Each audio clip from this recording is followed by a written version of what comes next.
How can someone vanish without a trace, leaving their loved ones desperate for answers? In January 2019, 30-year-old Samah Baker disappeared under mysterious circumstances, sending shockwaves through her family when she stopped answering calls and messages. Something completely out of character. As the days turned into weeks, authorities were baffled, and the investigation hit a standstill. Desperate for a breakthrough, police formed a special team with detectives from the homicide squad, hoping to uncover what happened. Then, one shocking discovery, a critical piece of CCTV footage, changed everything. In this video, we reveal the haunting details of Samah Baker's disappearance, the dark secrets she kept, and the chilling moment that unraveled the mystery and pointed to the man responsible.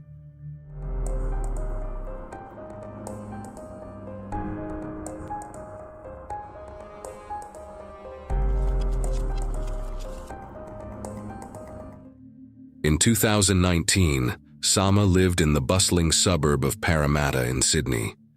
On January 3rd, her mother called her at 5 p.m., a routine they had every day. Samah was on her way to St. Michael's Catholic Church in Belfield for an evening service. It's thought that she left the church at 7 p.m., then spent time having drinks in Chinatown before heading to Coogee for dinner by the sea. At around 1:30 a.m., Samah returned to her apartment on Early Street. After that, her parents never heard from her again. Worried, they contacted the police, who began investigating her disappearance. They spoke with her family to see if Samah might have left without telling them, or if she had done anything like this before. The police also asked if she had any enemies. Samah's family didn't believe she would disappear on her own, and didn't know of anyone who would want to hurt her. However, they later learned that Samah had been hiding something and had problems with someone.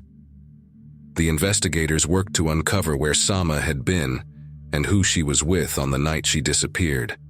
They found out she had dinner with a man she had recently begun a romantic relationship with. According to him, he dropped her off at home afterward and left. When police searched Samah's apartment, they found nothing suspicious. They also questioned her neighbors to see if anyone had noticed anything strange that night, but no one had seen or heard anything unusual. Samah had 2 phones, both of which were missing. The police requested her phone records, analyzed her social media, and searched for any CCTV footage that could provide clues, but none of this led to immediate answers. Even after 2 months, Samah's whereabouts were still unknown. Despite this, her family held on to hope that she would return home safely. On March 4th, 2019, detectives shared new footage of Samah Baker's final movements. The CCTV video captured her riding in an elevator at the Vibe Hotel in North Sydney 2 days before her disappearance. She was seen on 2 separate occasions. The footage captured her entering and exiting the elevator with what seemed to be the same man, although his face was blurred. Along with examining the CCTV footage, the police reported that Samah Baker's social media account had been mysteriously updated after she went missing. It was reported that her profile picture on one of her Facebook accounts was changed in the days after she was last seen, but it remained unclear whether she or someone else made the change. On March 7th, 2019, just 3 days after the release of the CCTV footage from the elevator, police collected items from a rest stop south of Goulburn, where they believed Samah may have been shortly after disappearing from her home in Sydney's west. Goulburn is located approximately 120 miles from Early Street, where she lived. During a press conference, Detective Chief Inspector Barry Vincent announced that some items had been taken from the French VC rest stop on the Hume Highway, although he did not provide details about what was found. He also urged anyone who had been at the rest stop between 9 p.m. and midnight on Friday, January 4th, to reach out to Crime Stoppers. Inspector Vincent emphasized that the police could not determine whether the seized items were connected to Samah Baker's disappearance until a forensic examination was conducted. When asked if the police believed Samah was still alive, he indicated that foul play might have been involved, but the authorities were focused on reuniting her with her family. On March 8, 2019, police apprehended Samah's ex-boyfriend, 32-year-old James Hachem, despite her still being missing. Investigators believed that James had killed her and then hidden her body. Samah was captured on surveillance cameras riding the elevator at the Vibe Hotel with James. Although they had broken up a few months prior to her disappearance, the CCTV footage indicated that they continued to meet occasionally. The police were concentrating their investigation on one individual, but inquiries were still ongoing. A police statement noted that when investigators questioned James, he claimed the last time he saw Samah, she was watching a Netflix series called You.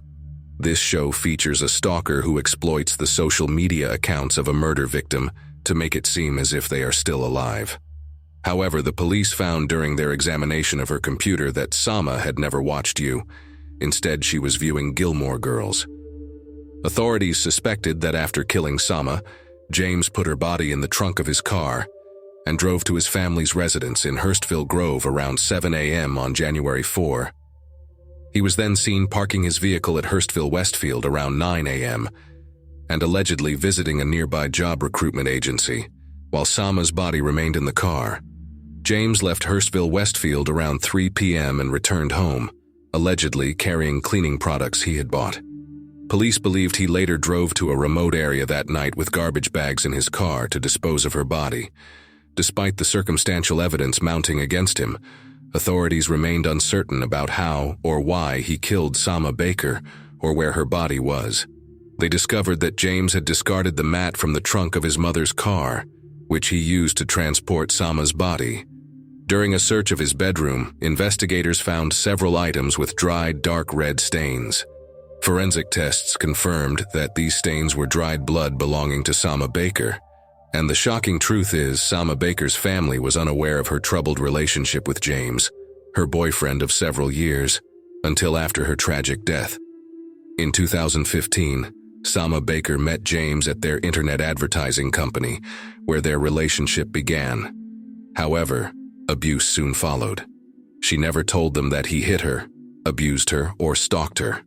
Samah confides in a friend, revealing James's physical abuse.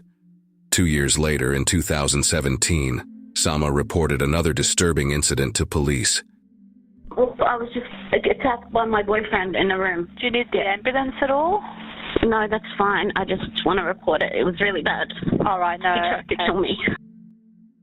The next month, Samah told authorities that James had kicked her in the stomach again, but she chose not to take further action on the incident. Despite her attempts to break off the relationship multiple times, she struggled to do so. James contributed to her financial dependence by providing loans and paying for her meals, phone bills, and vacations, making it harder for her to leave him. By late 2018, Samah Baker had distanced herself from her boyfriend, James, and started dating someone new. However, in early December, James began reappearing in her life. Samah confided in a friend that he had shown up at her house, making her feel worthless. Although she tried to reject his invitations to spend New Year's Eve together, he uninvitedly waited for her at Parramatta Westfield. In early January, facing financial difficulties and needing rent money, Samah reached out to James again. Despite her initial reluctance to meet him, she eventually agreed, leading him to transfer $350 into her account. The police later released CCTV footage of Samah's meeting with James during their investigation. On January 3, 2019, Samah enjoyed a romantic evening with her new partner, starting with dinner at a restaurant and drinks with a beach view, followed by a late meal in Chinatown. As they shared a kiss outside her Parramatta apartment, she was unaware that James was lurking nearby, filled with jealousy and anger as he watched them. Afterward, James began calling Samah repeatedly from his car, trying to get her attention. Samah informed him that she no longer loved him. However, James made a false claim that his parents had been in a car accident, hoping to manipulate her into meeting him. Believing his lie, Samah agreed to meet James outside her home in the early hours of January 4th. Tragically, by 5:10 a.m. that morning, Samah was dead. James then concealed her body in the trunk of his car for a day while he went about his activities, including attending a training center in Hurstville and shopping. During his shopping trip, he purchased garbage bags, heavy-duty gloves, and a shovel, indicating premeditation in disposing of her body. The prosecutor contended that James was the last person to see Samah alive and responsible for her death. Surveillance footage showed him near her apartment, where he lured her out with a false story about a car accident involving his parents. After their meeting, he bought a double sheet, gloves, cleaning supplies, and a trowel, then drove to remote areas in rural New South Wales. During the 2-month trial, it was revealed that he went to McDonald's and attended a job interview while Samah's body was in his trunk. His phone pings indicated he was in Breadalbane near Goulburn, where police believed he disposed of her body. Despite knowing she was dead, James sent text messages to her phone to create an alibi for himself. Defense attorneys sought to reduce James Hachem's sentence by arguing that he had experienced childhood abuse from his father, which led to PTSD and other emotional issues. James's brother, Joseph, recounted how both he and James were whipped on their backs and arms with tree branches by their father, who was a taxi driver with a gambling addiction. Despite the testimonies regarding James's childhood trauma and abuse presented during his sentencing hearings, the court determined that these factors did not sufficiently diminish his moral accountability. The circumstances surrounding Samah Baker's death remained unclear, as the police lacked concrete evidence, and neighbors reported no disturbances. It was believed that James killed her in his car without drawing attention. His efforts to control her through financial support, favors, and intimidation ultimately failed, and he was unable to accept her rejection or the possibility of her being with someone else. Throughout the trial, he maintained his innocence, even proposing the theory that Samah had committed suicide. However, the jury rejected his claims and convicted him of her murder. In May 2023, James Hachem was sentenced to 24 years in prison, with the possibility of applying for parole after serving 18 years. James Hachem might never be released from prison for murdering his former girlfriend, Samah Baker. Hashem's refusal to reveal where Samah's body is buried could lead to a life sentence. On July 30th, 2023, New South Wales police reported that a woman had discovered human remains in grassland off the Hume Highway 2 days earlier. A further search of the area revealed more remains, which were sent for forensic analysis. On August 31st, 2023, police confirmed that the remains were those of 30-year-old Samah Baker. The Baker family expressed that while the discovery brought a small sense of comfort, it could never erase the pain of losing her in such a cruel manner. Thank you for watching the story of Samah Baker. We noticed that many of you enjoy our true crime documentaries, but haven't yet subscribed to our channel. If you want to stay updated on our latest content and delve deeper into more gripping cases, hit that subscribe button and turn on notifications. Your subscription helps us continue producing high-quality documentaries.